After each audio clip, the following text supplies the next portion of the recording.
We're going to know a whole lot more about the ACC championship race when Louisville and Clemson get together this Saturday. In the meantime, it's fun to throw around the power rankings. We've got Mike McDaniel from inside the ACC talking some ACC football. Mike, it's been a while. It's good to see you. Yeah, how's it going, Mark? Doing well. So we've got our rankings here, 1 through 14, with a few games in the books. Most teams have played 4 games. A few have played only 3. So how does the season shape up at this point for you? Yeah, so it's interesting going through these power rankings because you have to balance how talented these teams are versus, or, how talented they are, how good you think they're going to be versus their schedule that they've played thus far, which for some of these teams hasn't been much of anything to date. So I'm gonna count down, go 1 to 14 here. My number 1 team right now in the ACC is Louisville. The reason why is obvious. I mean, 3 of the 4 games they've played have not exactly been against teams that you would expect to do a whole lot with their season. But then Louisville goes out and all they do is beat a team in Florida State at home, in which most people had in the college football playoff, and you beat them by 40-plus points and make a real statement. And we're going to learn a lot more about Louisville heading into this coming Saturday when they play Clemson in Death Valley. That's going to be a huge game, and that leads me right into my number 2 team, and that's Clemson. And Clemson's defense lost as much talent this year as they did last year from their 2014 team, and they're still just as good. At least they have been so far, and they're really impressive against that Georgia Tech rushing attack last Thursday night, and hopefully they can continue the momentum into this game against Louisville, because I think if they do defensively, they're going to be in great position at home to win that football game. The one thing about Clemson right now, obviously, Deshaun Watson has not looked quite as good as he did last year. I mean, we're setting a pretty high bar for a guy who had 5,000 all-purpose yards at the quarterback position last year as a sophomore. Watson has looked good, or he's looked better, shall I say, in the short to intermediate passing game of late, so that's encouraging news for Clemson. But the one question mark, I think, on their entire team right now is the offensive line. And I think with Louisville's defense getting after Florida State and DeAndre Francois the way they did 2 weeks ago, that's going to be a key storyline to watch. How is Clemson's offensive line going to hold up against the Louisville pass rush? And that'll tell us a lot about who's going to win that game on Saturday in that showdown. Number 3 on my list is Florida State. And look, everybody panicked over Florida State because of how they lost to Louisville. But if you break the game down quarter by quarter, it was really late second quarter, early third when, Florida State started turning the ball over and having some stupid penalties. Where it started to slip away from them. And they were missing Josh Sweat, one of their top pass rushers in that game. He played, but he was nowhere near 100%, really a shell of himself. And then, of course, losing Derwin James to knee surgery, and James is still out. He's one of the best safeties in the country. So you lose a key cog from your pass rush, a key cog from your secondary. And I think that was one of the major reasons why Florida State lost the way they did. I'm not saying that if they had those 2 guys, they would have won the game, but I'm saying that game, I think, would have been a lot closer. And I think that was a good learning experience for DeAndre Francois, and he bounced back nicely against South Florida, as did Dalvin Cook, who was really a shell of himself here in the early going of the season. So Florida State is still as talented as any team in the ACC, and really as talented as any team in the entire country, top to bottom. It's just a matter of kind of recovering from that loss and that game that kind of got away from them a couple of weeks ago. So I have Florida State number 3 on my list. Number 4 for me is North Carolina. I have no reason to think that North Carolina is not still the best team in the Coastal Division. I do think the Coastal's wide open, but when you look at North Carolina and what they were able to do against Pittsburgh, it really kind of hit home for me. North Carolina obviously struggled in game 1 against Georgia. They didn't give the ball to Elijah Hood nearly enough. It was almost like deja vu based on a year ago when North Carolina had the same sort of struggles out of the gate against South Carolina in the 2015 opener, when that was the only game North Carolina lost before playing in the ACC championship game against Clemson. So in looking at North Carolina, this was obviously a huge win for them this past Saturday against Pittsburgh, a game in which they were trailing by 2 touchdowns with 5 minutes to go, and the way they were able to storm back there. Mitch Trubisky hitting all of his targets there, especially Ryan Switzer, who had like a 16-catch performance for over 200 yards. Guy's unbelievable. He's emerged as one of the best slot receivers in college football. So I have them as number 4 on my list. Number 5 for me is Miami, and it's hard to kind of place where these next few teams are because they haven't really played anybody yet of note, especially Miami. Miami played Florida Atlantic. They played Florida International. They played App State. it's with Miami, it's kind of a wait and see type of thing with them. They're coming off a bye week, heading into their game this weekend against Georgia Tech, and we'll learn a lot more about them then, because I think Georgia Tech still has a pretty good football team as well. But I think with the Hurricanes, the offensive line is playing a lot better so far. But once again, who they've played kind of goes into that analysis as well. But with Mark Richt and the way he's turning the team around, and I think they're really finally coaching to their talent, which they haven't done in recent years. So I really like Miami. I think they're number 5 on my list right now in the ACC. Number 6 for me is Virginia Tech, and it's essentially a toss-up right now between Virginia Tech and Miami, who you want to put at 5 and 6. I gave the edge to Miami just because I think Brad Kaya is better than Gerard Evans, but Gerard Evans has been fantastic in his own right. He's leading the ACC in touchdown passes right now with 13. He's been extremely efficient. He's only thrown 1 interception, and that was on a tip ball that Isaiah Ford probably should have caught across the middle a couple weeks ago against BC. Virginia Tech torches BC 49-0. They blow out East Carolina 52-14 at home, and now they have 2 straight weeks where they're over 100 points. Only Louisville has scored more points than Virginia Tech nationally in that span here over the last couple of weeks. So Virginia Tech's offense is in a good place. Bud Foster's got a defense that's healthy for the first time in a really long time. That's been a huge struggle for the Hokies in recent years. They haven't had the depth at all the positions in the secondary as well as in the front 7, and they haven't been healthy. And I think those 2 factors right now are why Virginia Tech's defense is where they're at this year, because they're healthy, they're playing well, they're playing together, and they're playing like an experienced group, which is all these younger guys finally growing up and playing well in the ACC. And Bud Foster has that defense playing extremely well coming out of their game against East Carolina and into their bye this week. Number 7 for me is Georgia Tech, and I understand they lost a tough game there last week to Clemson at home, but at the same time, Georgia Tech's defense is a pretty solid group. They held Deshaun Watson down for most of the first half, and it was a matter of, Georgia Tech just kind of getting tired defensively because the offense was struggling like they were in the first half. I think Georgia Tech's got great defense. I think their offense will recover. The offensive line needs to play better, obviously, but this is a team that's much better than they were last year, and I think they're closer to their range of 8 or 9 wins than they are to the team they were a year ago when they only won 3 games in 2015. So I have Georgia Tech number 7 right now based off of what I've seen so far.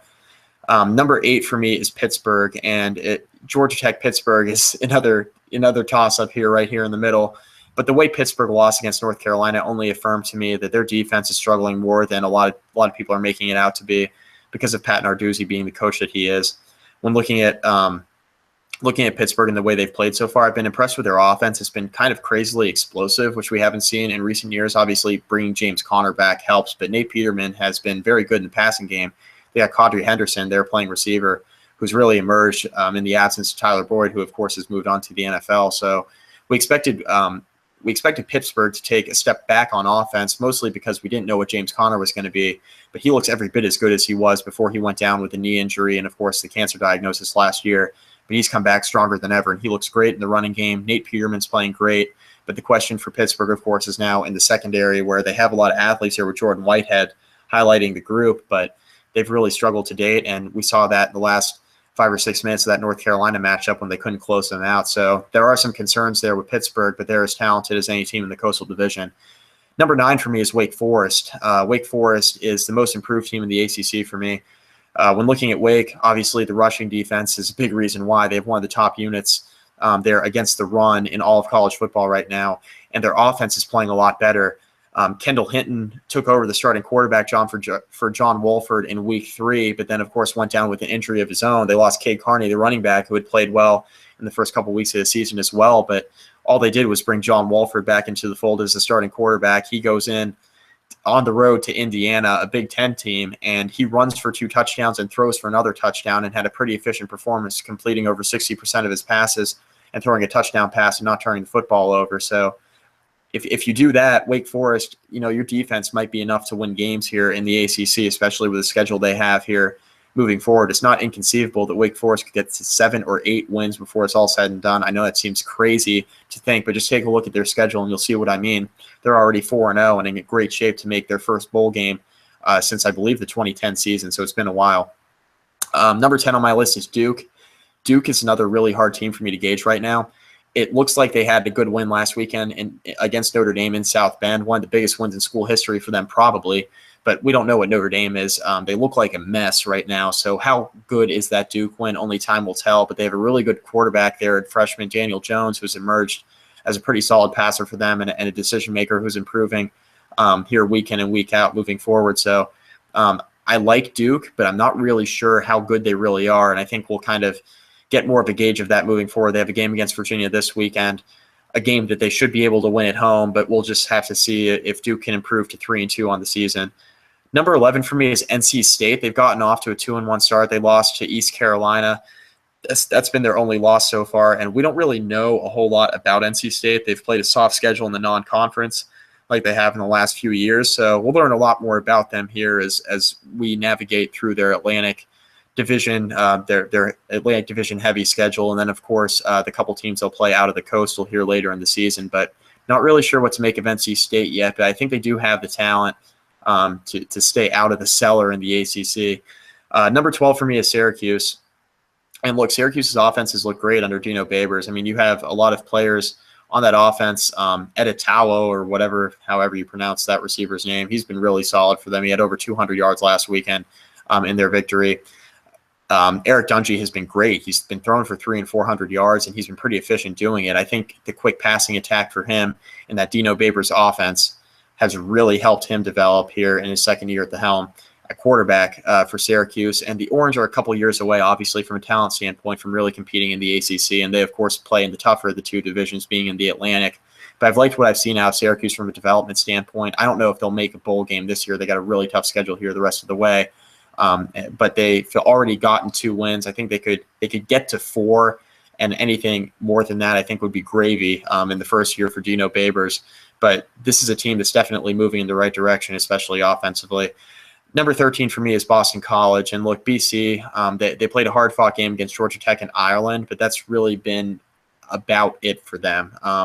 They have a game against Buffalo this coming weekend, and they've, of course, beaten UMass, but when looking at Boston College's schedule here, they still got to play their Atlantic Division opponents, so it's not getting any easier from here. And they laid an absolute egg in Blacksburg 2 weeks ago against a Virginia Tech team that, coming off of that Tennessee loss, nobody knew a whole lot about because of the 5 turnovers. And, you saw Virginia Tech's offense moving the ball, but you weren't sure how good of an offense they really were. Well, they shut out Boston College. The defense played well for Tech, and they scored 49 points. And for Boston College, Patrick Tolles, he's been meh. I mean, they haven't had a really good passer there in a while. You can argue that Boston College really hasn't had a proficient passer at any level since Matt Ryan left about 11 years ago. So BC's always struggled with the quarterback position here for as long as they've been in the ACC, really, since Matt Ryan left. And we see that continuing to be kind of the theme for BC as their offense has been, you wish you could call it mediocre, but it's been just really poor here in the early going. It could end up costing Steve Adazio his job here, maybe even by November or early December. I mean, they could fire him before the season's up. And then finally, worst team in the conference for me right now is Virginia. Now, Virginia is coming off of a win against Central Michigan, but they look terrible in their first 3 games of the season. They have a game against Duke this week that's winnable. I mean, it's essentially a toss-up game. We don't know a whole lot about Duke. Maybe Duke's a little bit better than we thought coming off that Notre Dame win.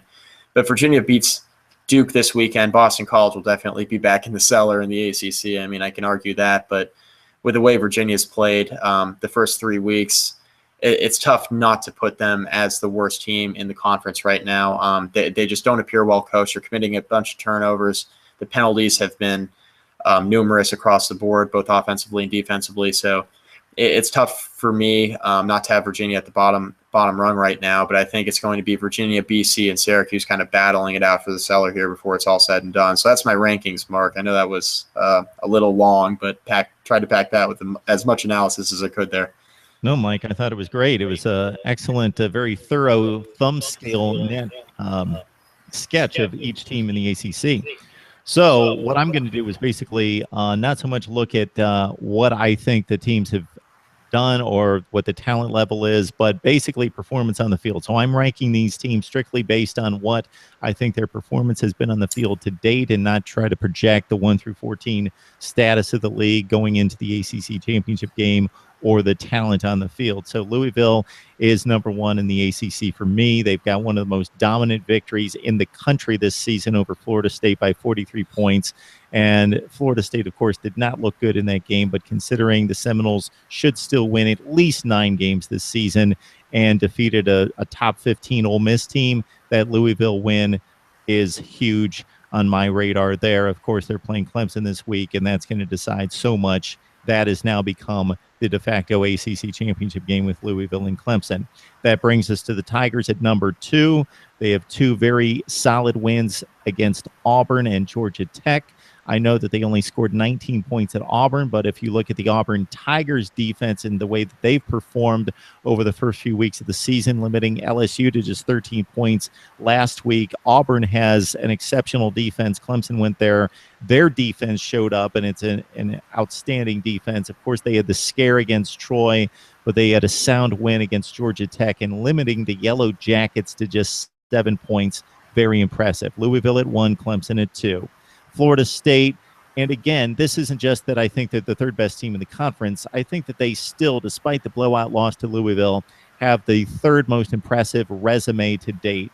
The loss to Louisville aside, they beat Ole Miss, probably the best non-conference. I don't think there's any question, the best non-conference win in the ACC this season. The big comeback on opening night. Florida State with a nice win against South Florida, in which they were just a 5-point favorite and really took control of that game in the second quarter, put 55 points up against South Florida, and won that game by 20 points. Okay, this is where we start to differ, and Mike and I talked about this before we came on. The top is pretty easy to dissect, and the bottom is pretty substantial in regards to differentiating versus the middle of the pack. This is where the opinions can flow. I've got Wake Forest at number 4. They've won 4 consecutive ball games. The last 2 have been significant for this program. In defeating Duke, a team that's generally considered to be a better program than Wake Forest, that's gone to postseason play, that's gone to the ACC championship game 3 years ago to win that game, and now follow it up against an Indiana team that went to Winston-Salem last year and defeated Wake, to go to Indiana as a 7-point underdog with 2 of their better offensive players on the sideline, win that game, as you mentioned, talking about John Walford's performance at Bloomington. I like Wake at number 4 in the ACC with an undefeated record. Miami would be the one team that could rise or fall dramatically in the next few weeks because we know little about the Canes to date. You mentioned the 3 victories. App State would be the one team that was overvalued coming into this game against Miami based on their performance against Tennessee and taking the Vols to overtime. Miami certainly outclassed them. I think App State's a very, very strong Sun Belt team, but Miami outclassed them and did what the Canes should do. I've got Miami at number 5. North Carolina at number 6, of course, on opening day, they lost a very entertaining game against Georgia. They probably should have won that game, but couldn't pull it off. Mitch Trubisky has been playing exceptional football. Other than that, it's the Illinois win in which they were dominant against a lower-tier Big Ten team. And then you've got the Pitt victory that probably shouldn't have happened. They were down 2 scores very late in that game, but let's reward perseverance and resiliency in North Carolina, showing off that dynamic offense late in the game against Pitt, coming back for the dramatic 37-36 win. We've got North Carolina at number 6. I like Virginia Tech at number 7. They have no real significant wins, but they've been dominant recently. So they lost to Tennessee by 3 touchdowns, a game that on one hand you could say they were dominated the last 3 quarters of the game, but their own miscues, not Tennessee forced miscues for the most part. It was Virginia Tech just coughing up and handing them the football, proved to be their undoing against Tennessee. So, but in the last 2 weeks, the Hokies have dominated, crushed Boston College and an East Carolina team coming off a win against North Carolina State. So I like the Hokies at number 7. Number 8, Pitt got off to the great start. Workmanlike win against Villanova, beat Penn State in a much ballyhooed game that renewed their rivalry for the first time since 2000. And despite the 3-point win against Penn State, if you watch that game, they really dominated the line of scrimmage and proved to be the better football team. Penn State put together a late rally, had a chance, but Pitt was clearly the better team on that day. They went to Oklahoma State, and this is where the secondary really showed itself in the last 3 games. Trace McSorley tore up that secondary for Pitt. They still won the game, and now the last 2 weeks, the secondary has been shredded by Mason Rudolph of Oklahoma State and by Mitch Trubisky. So Pitt now 2-2 with 2 losses to quality opponents, not embarrassing losses. They were in the game, but they drop off the radar a bit for me at 2-2. All right, at number 9, I'm going with Duke. A disappointment 2 weeks ago in losing to a Wake Forest team that was undervalued, losing that game at home by 4 points. We know what their quarterback situation is at this point, having to go to the backup and the true freshman. But here in the last couple weeks, they did get the win against Notre Dame. They went to Evanston, and this would have been a quality, decent, non-embarrassing loss last year when they lost to Northwestern at home. But Northwestern was coming off 2 FCS losses. They lose at Northwestern, but then they salvage some credibility in defeating Notre Dame. And I know that the Irish are 1-3, but that Notre Dame team still has top 15 talent. Duke gets that win. I've got them at number 9. Georgia Tech at number 10. Much like Virginia Tech, they don't have impressive victories over impressive opponents, but they were dominant against Vanderbilt. They slugged it out against BC, a game that they probably should have lost, but they pulled off a couple 4th down plays in the final series to pull out that game in Ireland. They, of course, lost to Clemson. They weren't annihilated in that game, but the offense was controlled. I've got Georgia Tech at number 10. NC State, I've got at number 11. And as you outlined, Mike, we know less about this football team in Miami than anyone else in the conference. They've got the loss against East Carolina, a team that turned around and lost by, about 40 points to Virginia Tech. But listen, Mike, to NC State's slate in the next 4 weeks against an undervalued Wake Forest team, then Notre Dame, Clemson, and Louisville, 4 consecutive matchups for the Wolfpack to prove themselves right there. All right, at number 12, 13, and 14, very much the same as you have. Syracuse, they've got the blowout loss to Louisville, but there's no shame in that. That's pretty much what everyone else is going to have, I think, within a few weeks. They did pull out a game against UConn. Not a great win, but they went on the road against a team that reached postseason play last year. BC at number 13, the losses to Georgia Tech and Virginia Tech and getting blasted by the Hokies. And Virginia is decidedly at this point for me, unless they prove otherwise against Syracuse and BC, the worst team in the ACC, lost to Richmond, pulled out a win against a MAC team in Central Michigan finally after being embarrassed much of the season to start out. So that's my 1 through 14, Mike. Of course, we've got some important games coming up this weekend, headlined by Clemson hosting Louisville. Yeah, I mean, the Clemson-Louisville game will tell us a lot about just how good the Cardinals are. I mean, looking at Clemson and based off of their body of work and what they did last year, I mean, I think people are pretty convinced that the Tigers are good top to bottom. It's just kind of a matter of figuring things out on offense. Louisville made that statement against Florida State, but I think they want to see a lot of people want to see the Cardinals go on the road against a really good football team and see if they can handle the adversity of being the away team. And I think with the talent that Louisville has, I think they can go into Clemson and win that football game, but I don't think it'll be anywhere near as easy as it was at home against Florida State 2 weeks ago, that's for sure. So I think this will tell us a lot about who really is the top honcho here in the ACC. And the key game for the Coastal Division this week would be Miami at Georgia Tech. And for bowl eligibility, possibly down the line, it's Wake Forest at 4-0 taking on NC State. That needs to get a win because then the stretch gets extremely rugged, as we just outlined. Mike McDaniel from Inside the ACC, Mark Rogers, MarkRogersTV, breaking down the ACC and our power rankings 1 through 14. Thanks a lot, Mike. All right, thanks, Mark.